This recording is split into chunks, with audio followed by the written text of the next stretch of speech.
باللہ من الشیطان الرجیم بسم اللہ الرحمن الرحیم الحمد للہ رب العالمین والصلاة والسلام علی محمد وعلی آلہ الطیبین الطاہرین المعصومین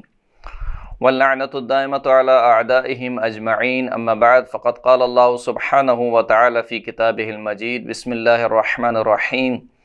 شہر رمضان الذی انزل فیہ القرآن ھدی للناس وبینات من الھدی والفرقان۔ محترم ناظرین کرام، قرآن مجید کے 5ویں پارے کا خلاصہ آپ کی خدمت میں حاضر ہے۔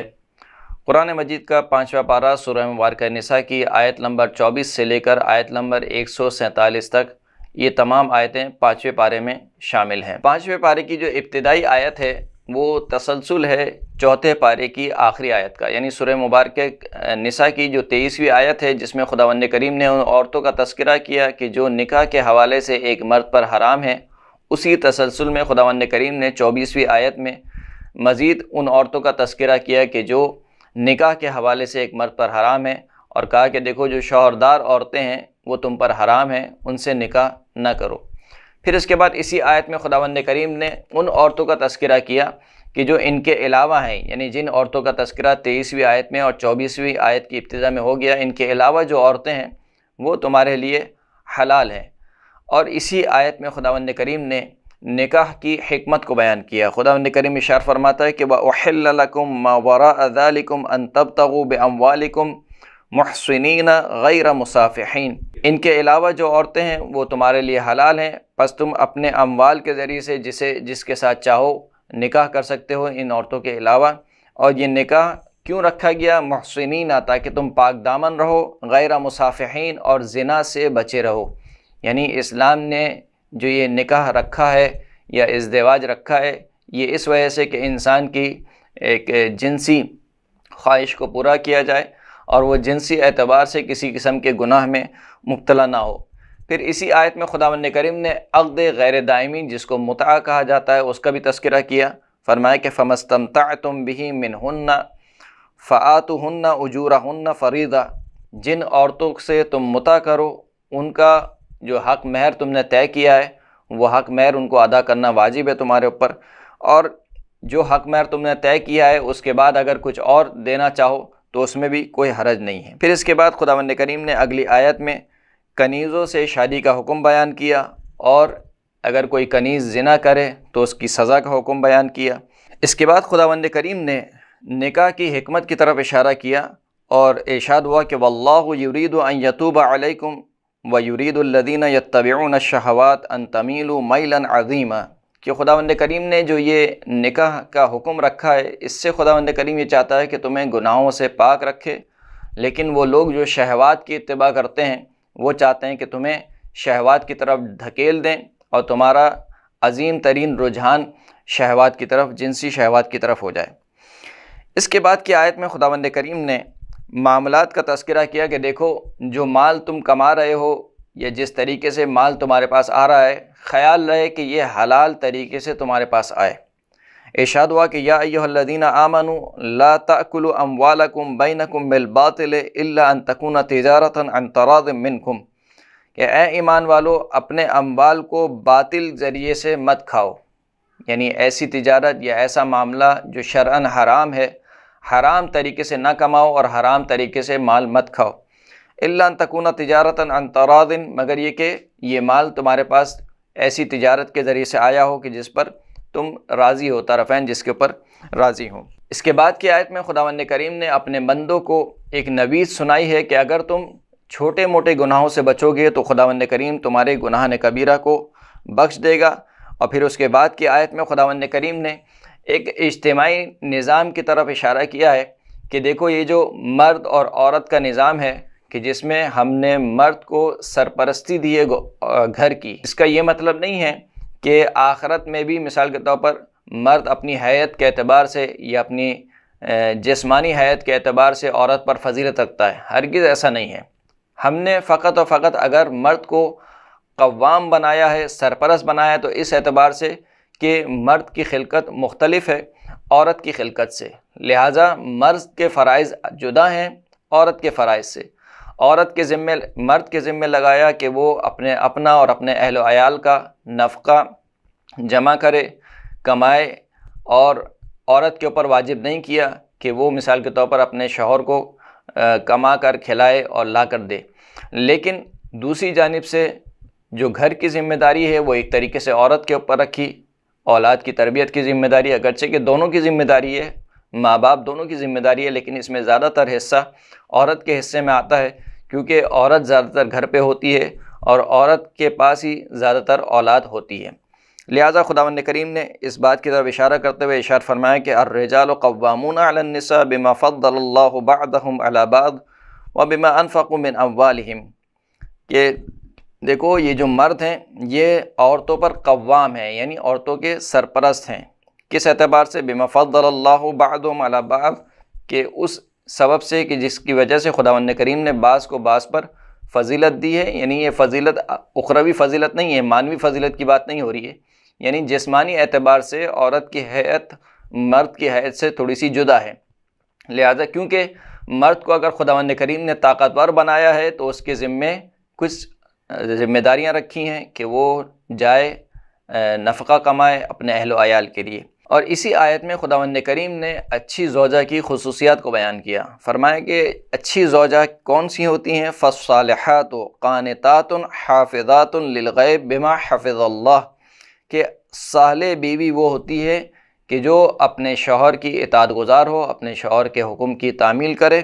اور جب اس کا شوہر حاضر نہ ہو اس کے شوہر کی غیر موجودگی میں شوہر کے مال کی حفاظت کرے، شوہر کی عزت کی حفاظت کرے، اس کی آبرو کی حفاظت کرے۔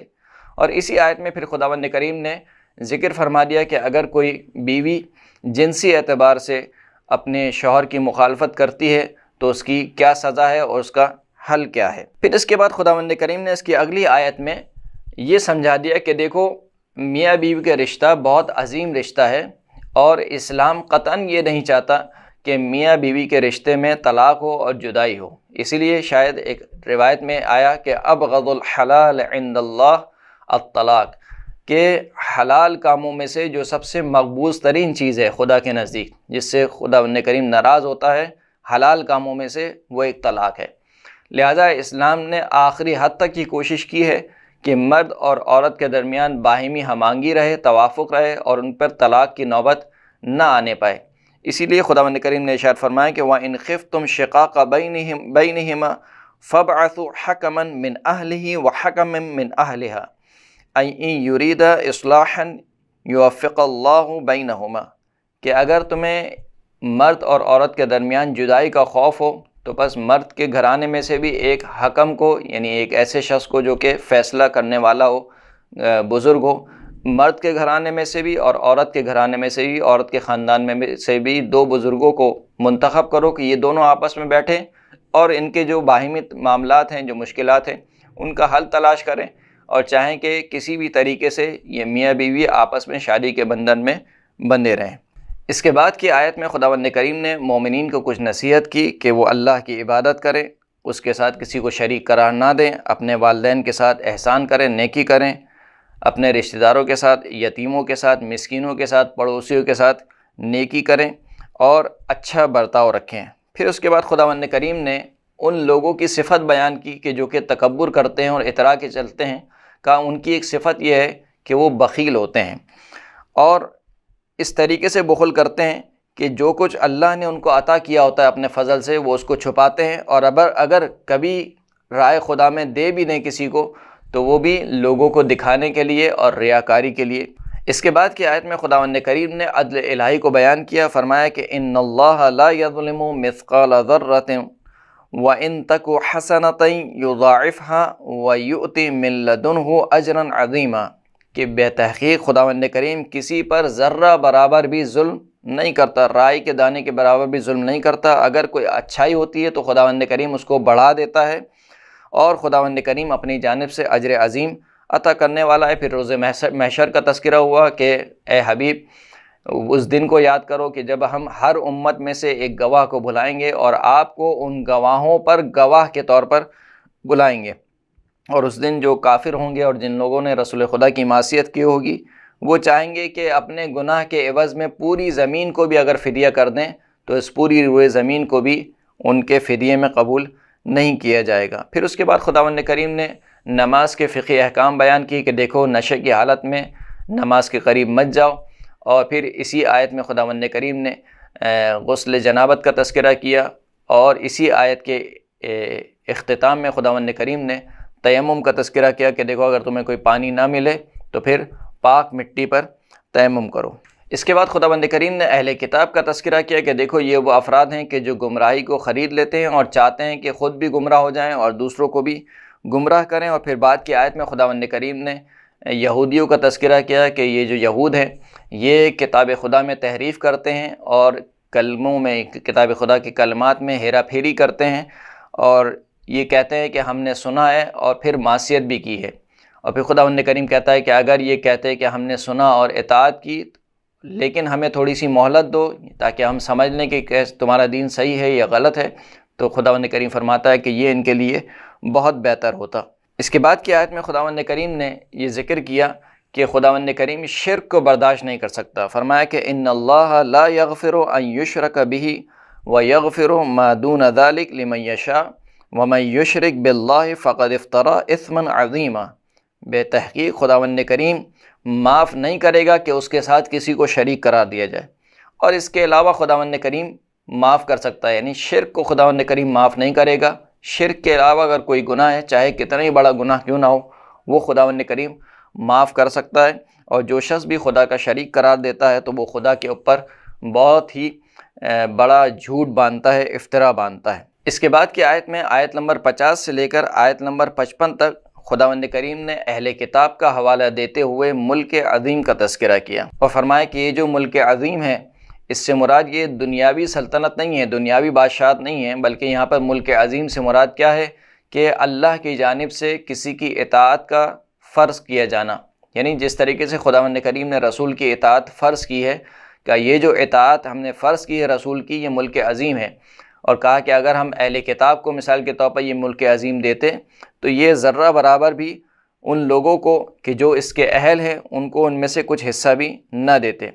پھر فرمایا کہ ام یحسدون الناس علی ما آتاہم اللہ من فضلہ فقد آتینا آل ابراہیم الکتاب والحکمت وآتیناہم ملکا عظیما، کہ کیا یہ لوگ حسد رکھتے ہیں ان لوگوں سے کہ جن کو اللہ نے اپنے فضل سے عطا کیا؟ بے تحقیق ہم نے آل ابراہیم کو کتاب بھی عطا کی، حکمت بھی عطا کی، اور ہم نے آل ابراہیم کو ملک عظیم عطا کیا۔ یہاں پر ملک عظیم سے مراد کیا ہے؟ اگر آل ابراہیم کا جائزہ لیا جائے تو صرف جناب سلیمان علیہ السلام وہ نبی ہیں کہ جن کو دنیاوی اعتبار سے بادشاہت ملی ہے، اس کے علاوہ اور کوئی نبی نہیں ملتا، یا جناب یوسف دنیاوی اعتبار سے وزیر بنے ہیں، لیکن اس کے علاوہ جتنے بھی انبیاء ہیں آل ابراہیم میں دنیاوی اعتبار سے اگر ان کو دیکھا جائے تو ان کے پاس کوئی بادشاہت نہیں تھی، لیکن خداوند کریم کہہ رہا ہے کہ ہم نے ان کو ملک عظیم عطا کیا۔ تو یہاں پر ملک عظیم سے مراد ان کی اطاعت ہے، یعنی ان کو طاعت مفروضہ، جن کی اطاعت کو واجب قرار دیا گیا ہے۔ اس کے بعد کی آیت میں خداوند کریم نے کفار اور اہل ایمان کی جزاؤں کا تذکرہ کیا کہ کفار کو آخرت میں کیا جزا ملے گی اور اہل ایمان کو آخرت میں کیا جزا دی جائے گی۔ اور پھر اس کے بعد آیت نمبر 58 میں خداوند کریم نے اخلاقی احکامات کا تذکرہ کیا ہے، اور یہ وہ اخلاقی احکامات ہیں جو ایک اسلامی معاشرے کی اقدار ہیں کہ جن کے اوپر ایک معاشرے کا نظام قائم ہو سکتا ہے۔ اگر ان کی رعایت نہ کی جائے تو معاشرے کا نظام دھرم برہم ہو سکتا ہے، اور معاشرے میں جنگل کے جیسا سما جو ہے وہ سما سکتا ہے۔ خداوند کریم ارشاد فرماتا ہے کہ ان اللہ یأمرکم ان تؤدوا الامانات الی اہلها واذا حکمتم بین الناس ان تحکموا بالعدل ان اللہ نعم ما یعظکم بہ ان اللہ کان سمیعا بصیرا، کہ خداوند کریم تمہیں حکم دیتا ہے کہ لوگوں کی امانات ان تک پہنچا دو، اور تمہیں حکم دیتا ہے کہ اگر لوگوں کے درمیان حکم کرو تو عدل اور انصاف پر حکم مبنی ہونا چاہیے، اور خداوند کریم بہترین نصیحت کے ساتھ تمہیں نصیحت کرتا ہے، اور خداوند کریم سننے والا بھی ہے اور دیکھنے والا بھی ہے۔ آیت نمبر 59 میں خداوند کریم نے 3 اطاعتوں کو واجب کیا۔ وہ 3 اطاعتیں کون سی ہیں؟ فرمایا کہ یا ایھا الذین آمنوا اطیعوا اللہ واطیعوا الرسول واولی الامر منکم، اے ایمان والو اطاعت کرو اللہ کی، اللہ کے رسول کی اور صاحبان امر کی، اور اگر تمہارا کسی بات میں جھگڑا ہو جائے تو اپنے امر کو پلٹا دو اللہ کی طرف اور اللہ کے رسول کی طرف۔ اور پھر اس کے بعد کی آیت میں خداوند کریم نے منافقین کا تذکرہ کیا کہ جو اپنے معاملات کو اللہ اور اللہ کے رسول سے حل کروانا نہیں چاہتے ہیں، بلکہ وہ چاہتے ہیں کہ غیروں کو اپنا حکم بنائیں، غیروں کے پاس اپنا فیصلہ لے کر جائیں، ان کی مذمت کی۔ اور پھر اس کے بعد کی آیت میں خداوند کریم نے رسول خدا کی ذات گرامی کو وسیلہ قرار دیا استغفار کا۔ آیت نمبر 64 میں خداوند کریم ارشاد فرماتا ہے کہ وَلَوْ أَنَّهُمْ إِذ ظَلَمُوا أَنفُسَهُمْ جَاءُوكَ فَاسْتَغْفَرُوا اللَّهَ وَاسْتَغْفَرَ لَهُمُ الرَّسُولُ لَوَجَدُوا اللَّهَ تَوَّابًا رَحِيمًا، اگر یہ اپنے نفسوں پر ظلم کر بیٹھے اور پھر اس کے بعد تمہاری خدمت میں حاضر ہوں اور اللہ سے استغفار کریں اور ہمارا رسول بھی ان کے لیے استغفار کرے، تو یہ یقیناً اللہ کو بہت زیادہ بخشنے والا اور بہت زیادہ رحم کرنے والا پائیں گے۔ پھر خداوند کریم نے اپنی قسم کھائی اور اپنی قسم کھا کر کہا کہ دیکھو یہ لوگ اس وقت تک ایمان نہیں لا سکتے ہیں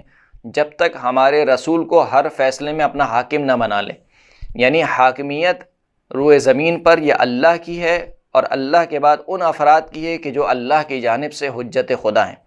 لہٰذا اگر کوئی شخص مسلمان ہے لیکن اللہ کی حجت خدا کو اپنا حاکم نہیں سمجھتا ہے مثال کے طور پر، یا حاکم نہیں بنانا چاہتا ہے، تو خداوند کریم کہتا ہے کہ فَلَا وَرَبِّكَ لَا يُؤْمِنُونَ، تیرے پروردگار کی قسم یہ ایمان نہیں لا سکتے ہیں حَتَّى يُحَكِّمُوكَ فِيمَا شَجَرَ بَيْنَهُمْ، یہاں تک کہ اپنے باہمی اختلافات میں تمہیں اپنا حاکم نہ بنا لے۔ اس کے بعد آیات کا ایک طویل سلسلہ ہے، آیت نمبر 66 سے لے کر آیت نمبر 81۔ ان آیت میں جہاد کا تذکرہ ہوا، مسلمانوں کو تشویق دلائی گئی جہاد کی طرف، مسلمانوں کے حوصلوں کو بلند کیا گیا، جہاد میں شرکت نہ کرنے والوں کی مذمت کی گئی کہ وہ لوگ جو کہتے ہیں کہ مثال کے طور پر اگر مسلمانوں میں سے کوئی شہید ہو جائے تو کہتے ہیں کہ اچھا ہوا کہ ہم ان کے ساتھ نہیں گئے ورنہ ہم بھی شہید ہو جاتے، اور اگر کسی مسلمان کو مثال کے طور پر مال غنیمت ملتا ہے جہاد سے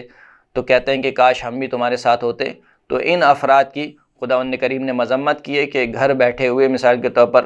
اللہ کی راہ میں نہیں نکلتے ہیں، عذر تراشیاں کرتے ہیں اور جہاد کرنے سے گریز کرتے ہیں۔ آیت نمبر 82 میں خداوند کریم نے قرآن مجید میں غور و فکر اور تدبر کرنے کی طرف دعوت دی۔ افلا یتدبرون القرآن ولو کان من عند غیر اللہ لوجدوا فیہ اختلافا کثیرا، کہ کیا یہ قرآن میں غور و فکر اور تدبر نہیں کرتے ہیں؟ اگر یہ قرآن اللہ کے علاوہ کسی اور کی جانب سے ہوتا تو یہ اس کے قرآن میں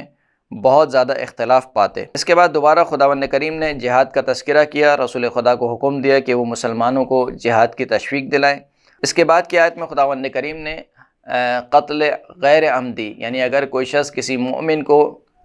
غلطی سے قتل کر دے تو اس کا تذکرہ کیا، اس کی سزا اور اس کا جو کفارہ ہے وہ ذکر کیا، اور پھر اس کے بعد کی آیت میں قتل عمدی کو ذکر کیا کہ اگر جان بوجھ کر کوئی شخص کسی مومن کو قتل کر دے تو اس کی جزا اور اس کی سزا کیا ہے کہ وہ ہمیشہ ہمیشہ کے لیے جہنم میں رہے گا۔ اس کے بعد دوبارہ جہاد کا تذکرہ ہوا اور فرمایا کہ مومنین آپس میں برابر نہیں ہیں، جو جہاد کرنے والے ہیں وہ اور جو گھر میں بیٹھے رہ جانے والے ہیں ان دونوں کا درجہ ہرگز برابر نہیں ہے۔ اور پھر اس کے بعد خداوند کریم نے مستضعفین کا ذکر کیا، کون سے افراد ہیں جو مستضعفین شمار ہوتے ہیں ان کا ذکر ہوا۔ پھر خداوند کریم نے اللہ اور اللہ کے رسول کی جانب ہجرت کر جانے والوں کا تذکرہ کیا، اور پھر اس کے بعد سفر میں قصر نماز کا تذکرہ ہوا، اور پھر اس کے بعد نماز خوف کا تذکرہ ہوا، خیانت کرنے والوں کا تذکرہ ہوا کہ یہ جو خیانت کرنے والے ہیں اپنے رسول کو حکم دیا کہ اے حبیب آپ ان خیانت کرنے والوں کے حامی اور مددگار نہ بنیں۔ پھر اس کے بعد خداوند کریم نے ایک مرتبہ دوبارہ آیت نمبر 116 میں یہ فرمایا کہ شرک ناقابل معافی اور ناقابل برداشت جرم ہے۔ خداوند کریم ارشاد فرماتا ہے کہ ان اللہ لا یغفر ان یشرک بہ ویغفر ما دون ذلک لمن یشاء ومن یشرک باللہ فقد ضل ضلالا بعیدا، کہ خداوند کریم یہ برداشت معاف نہیں کرتا کہ اس کے ساتھ کسی کو شریک قرار دیا جائے، اور اس کے علاوہ خداوند کریم جس کو چاہتا ہے معاف کر دیتا ہے، اور جو شخص بھی اللہ کے ساتھ کسی کو شریک قرار دیتا ہے تو وہ کھلی ہوئی گمراہی میں گمراہ ہو چکا ہے۔ پھر اس کے بعد خداوند کریم نے مشرکین کی مذمت کرتے ہوئے شیطان کی خواہش کو ذکر کیا کہ شیطان یہ چاہتا ہے کہ لوگوں کو گمراہ کرے، ان کو ان کی آرزوؤں میں الجھا کر رکھے۔ اور پھر اس کے بعد خداوند کریم نے آخرت کی کامیابیوں کا تذکرہ کیا کہ اگر کوئی شخص آخرت کی کامیابی چاہتا ہے تو آخرت آرزو سے اور امید سے نہیں ملتی ہے، اس کے لیے عمل انجام دینا پڑتا ہے۔ لہٰذا جو شخص بھی عمل انجام دیتا ہے وہ آخرت میں اس کی جزا پائے گا، نیک کام کرے گا تو نیک جزا پائے گا، برا کام کرے گا تو بری جزا پائے گا۔ اور پھر اس طریقے سے اس پارے کے آخر میں خداوند کریم نے ایک مرتبہ دوبارہ یتیموں کے حقوق کو بیان کیا، میاں بیوی کے مسائل پر گفتگو ہوئی، توحید کو بیان کیا، دنیا اور آخرت کے ثواب کا تذکرہ ہوا، اور آخر پارے میں خداوند کریم نے ان افراد کا تذکرہ کیا جو مرتد ہو گئے، یعنی اسلام لانے کے بعد دوبارہ کافر ہو گئے، اور منافقین کا تذکرہ ہوا۔ یوں اس طریقے سے یہ پارہ یہاں پر ختم ہوتا ہے۔ وآخر الدعوانا ان الحمد للہ رب العالمین۔